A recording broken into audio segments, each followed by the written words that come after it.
Hello everybody, and welcome back to another episode of Average Joe, the series where I'll be taking a look at a vehicle and telling you whether or not I believe it's worth the average player's time, or in this case, their money. In this episode, we'll be taking a look at the BFW Jagdpanther G1, a rank 4 German premium tank destroyer sitting at 6.0 battle rating. Now before I start talking about this vehicle, I do want it to be known that you can get a non-premium version of this naturally in the tech tree, so you do not have to buy this if you ever want to play the vehicle. You can just play the German tech tree and get it later on. With that out of the way, let's get right into this vehicle's capabilities, starting off with firepower. The Jagdpanther is mounted with the PaK-43 Long 88 cannon, one of the best guns that you're going to find at this battle rating, being able to go through basically everything that this vehicle can fight short of an IS-3. Really, the biggest downside to this cannon is its relatively long reload rate of 11.1 seconds stock, which is still a lot faster than the Soviet 122mm guns that you're likely going to see every match. Now, the Jagdpanther also has no turret to speak of, meaning if you want to turn the gun past a certain point, you're going to have to turn the entire hull, which can leave you vulnerable at certain angles of attack. And while we're on the topic of angles of attack, your gun depression and elevation angles on this thing are pretty decent,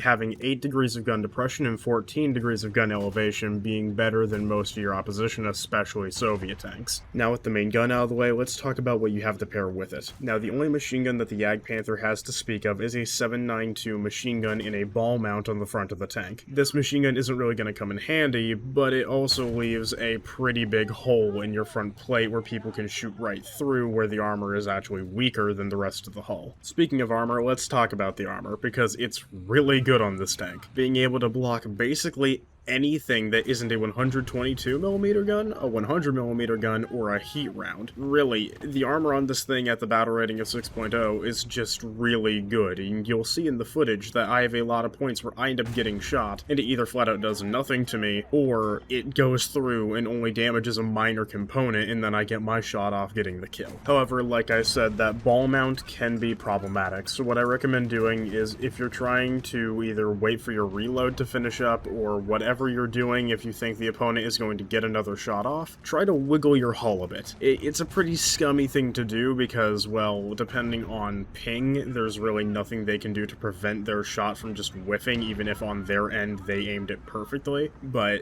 hey, if you're trying to win, you gotta do what you gotta do. And what most players are gonna end up doing whenever they see you is not actually go for your armor unless they know they can go right through the front. They're actually gonna end up going for your gun or your gun breach, both of which are very easy to hit. And losing your gun or your gun breach is not the only way that you can be disabled in this thing. If you lose your engine, your transmission, or your tracks, your ability to fight the opposition is hindered drastically. And the reason is, if you lose your transmission or your engine, you can't turn at all, and if you lose one of your tracks, you're going to have your turning severely hindered, and if you lose both, your turning is out entirely until they are repaired. Now, you do have one saving grace if anything gets knocked out, and that is you have 30 smoke grenades. However, they fire off one at a time, and they only shoot straight forward, and they get lobbed pretty far. So there's no real guarantee that these grenades are even gonna really help you all too much. So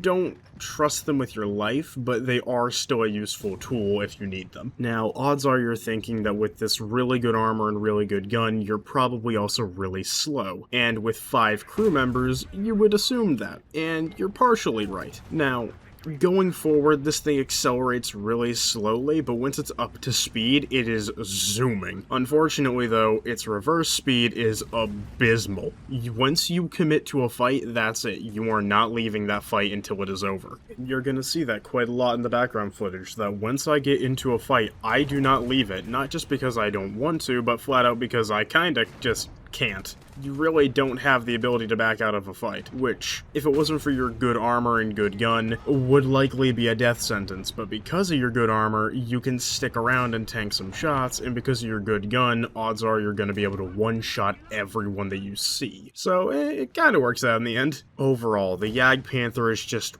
really good. Its gun is incredible, its armor is more than adequate, its mobility is better than average and way better than you'd expect from a vehicle like this. It's just really good. Now with that out of the way, let's talk about the price and whether or not I believe it's worth that price. So, the BFW Jagdpanther G1 is currently 6,090 Golden Eagles. It's not a pack premium, so it doesn't come with anything other than some backups when you purchase it. So, do I think this vehicle is worth it? And, well, honestly, this is one of the only premium vehicles in the game that I'm going to say is worth it with or without a sale. Yay! Because in my opinion, it's flat out the best premium tank in the game for the price. That's just my opinion. So yeah, I do actually believe that this vehicle is worth 6,090 Golden Eagles. Don't expect to hear that often, but in this case, it's true. This vehicle is phenomenal, and it's pretty new player friendly as well, which is always a nice bonus. And with that out of the way, I just wanted to thank you all for watching. Please let me know if there's any vehicles that you'd like to see in this series in the future.